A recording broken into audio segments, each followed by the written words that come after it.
다윗의 집에 전령까지 보내서 다윗을 죽이려고 했던 사울이지요. 미갈이 다윗을 도망치게 도와줘 가지고 겨우 빠져나올 수 있었는데 그 다음에 다윗을 죽이려고 하는 그 사울의 마음은 포기하지 않고 계속되는 걸 보게 됩니다. 집요하게 추격을 계속하지요. 그 다윗을 죽이려고 하는 사울의 마음이 누그러지지 않고 계속해서 다윗이 어디로 도망가는지 찾고 있습니다. 피할 수 있는 길이 어디에 있을까? 사실 다윗은 고민이 많이 되었을 거예요. 위기 때 요나단이 도와주었고 미갈이 도와주어 가지고 이렇게까지 피할 수 있었는데 이제 집에서마저 도망쳐 나왔으니 내가 어디로 갈 수 있을까? 사실 참 힘든 마음이 다윗에게 많이 있었을 것입니다. 그러자 다윗이 생각난 게 바로 누굽니까? 선지자 사무엘이에요. 자기에게 기름 부어서 이스라엘의 왕으로 세워주었던 사람. 더 이상 피할 곳이 없고 숨을 곳이 없으니 어떡하겠습니까? 선지자 사무엘을 찾아서 그곳으로 도망갑니다. 그런데 금방 사울의 귀에 다윗이 어디에 있다라고 하는 소리가 들리지요. 사람이 알려줍니다. 사울이 다윗을 또 해치려고 전령을 보낸다 하는 게 오늘 말씀 속에 나옵니다. 그런데 사울의 자녀들이 다윗을 도와주었던 것과는 다르게 오늘 말씀 속에 보면 하나님께서 직접 다윗을 도우시는 것을 우리가 볼 수가 있어요. 자, 어떻게 하나님의 손길이 다윗을 도우시는가? 오늘 말씀 속에서 우리가 함께 살펴보십시다. 자, 우리 20절 말씀입니다. 20절 찾으셨습니까? 우리 같이 크게 읽습니다. 자, 시작. 사울이 다윗을 잡으려 전령들을 보냈더니 그들이 선지자 무리가 예언하는 것과 사무엘이 그들의 수령으로 선 것을 볼 때에 하나님의 영이 사울의 전령들에게도 임하매 그들도 예언을 한지라. 아멘.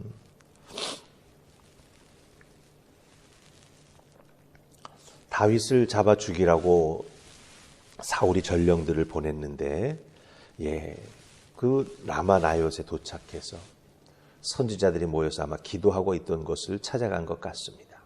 그곳에 선지자 무리들과 사무엘이 하나님 앞에 기도하면서 하나님의 영이 임하여서 예언을 막 하고 있었는데 그 자리로 찾아간 전령들에게도 하나님의 영이 임해서 예언을 하기 시작을 합니다. 참 신기한 현상을 우리가 여기서 보게 된다라고 하는 것이지요. 어쩌면 다윗에게 있어서 사무엘은 마지막 믿을 수 있는 사람이었을 것입니다. 여기에 가면 그래도 사울의 손이 나를 따라오지 못할 것이다. 그런 생각을 했을지 모릅니다. 하지만 뒤따라 사울의 전령이 바로 잡으러 오는 것을 보게 됩니다. 그런데 그 전령들이 사무엘과 선지자들이 예언하는 모습을 보는 순간 하나님의 영이 그 전령들에게 임합니다. 전령들도 예언을 하기 시작합니다. 여러분 보십시다.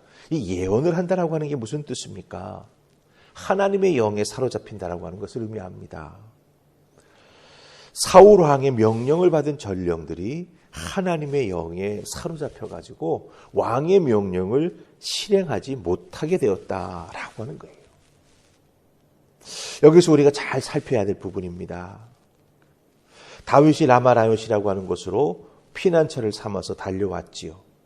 근데 정작 다윗을 살린 것은 이 라마나옳이라고 하는 장소가 아닙니다. 그래서 우리가 잘 보셔야 돼요. 물론 안전한 장소라고 생각을 해서 다윗이 달려와 사무엘을 의지하여 숨어 있습니다. 하지만 다윗을 살린 것은 장소 자체가 아니라고 하는 거예요. 항상 다윗에게 피난처가 되어주셨던 하나님께서 다윗을 잡으려고 왔던 전령들을 어떻게 무력화시키십니까?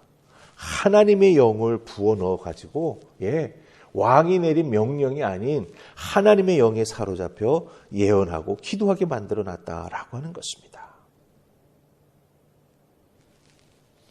다윗에게 피난처가 되어주셨던 하나님이 이곳에서 다시 한번 역사하셔서 다윗을 지켜주셨다라고 하는 것입니다. 이 부분을 잘 기억해야 합니다. 우리가 어디를 갔었기 때문에 문제가 풀리는 것이 아니라 하나님을 믿고 의지하면서 하나님이 나의 피난처가 되어달라고 기도할 때 하나님의 역사와 하나님의 은혜가 우리에게 나타난다라고 하는 것입니다. 다윗이 사무엘과 함께 라마라요스에 있으면서 무엇을 했겠습니까? 함께 그곳에서 분명히 엎드려 하나님 앞에 기도했을 것입니다. 하나님, 나를 도와주시옵소서. 그렇게 하나님을 믿고 의지하며 도와달라고, 피난처가 되어달라고 하나님 앞에 간절히 매달렸을 때 사울의 전령들이 들이닥쳤을 때에도 하나님께서는 예외 없이 다윗을 지키시고 보호해 주셨다라고 하는 것입니다. 우리들도 우리들의 삶에 갑작스러운 어려움이나 어렵고 힘든 일들이 생길 때 사실은 어떻게 하면 이 어렵고 힘든 일들을 우리가 이겨낼 수 있을까, 피할 수 있을까, 해결할 수 있을까, 이것저것 방법을 찾아서 헤매이게 됩니다.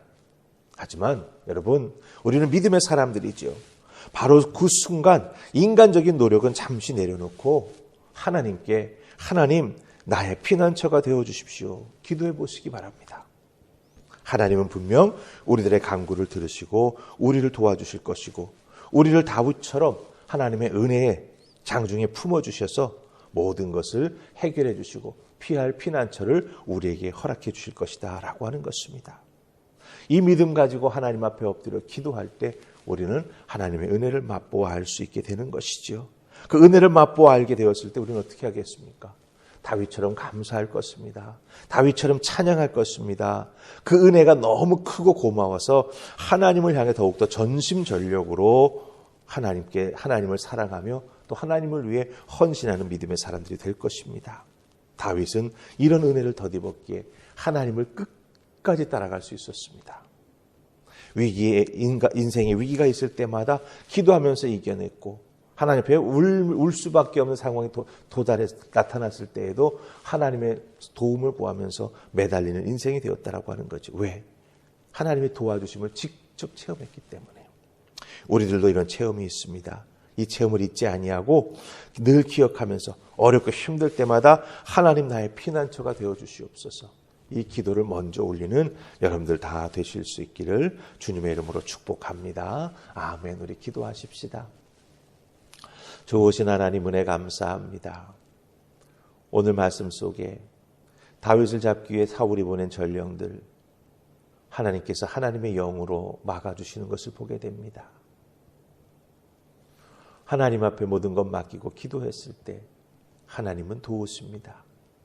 이 귀한 말씀 속에 담겨진 진리를 기억하게 하시고, 우리들의 인생에 있어서도 어렵고 힘든 일들이 갑자기 터질 때가 있습니다. 어떻게 막아야 될까 놀란 마음으로 이것저것 방법을 찾습니다. 바로 그 순간 그 모든 것을 멈추고 하나님 앞에 먼저 기도하는 우리가 되게 해 주시옵소서. 그 기도할 때 하나님 피난처가 되어주시고 우리에게 응답해 주실 줄 믿습니다. 그 응답의 은혜를 날마다 체험하는 우리가 될 수 있도록 주여 도우시고, 하나님이 나의 피난처가 되심을 다시 한번 체험하면서 하나님 한 분만 의지하는 우리 모두가 되게 하여 주시옵소서. 오늘 주신 나의 삶의 자리에서도 늘 하나님과 교통하는 우리가 될 수 있기를 소원하옵고 예수님 이름으로 기도하옵나이다. 아멘.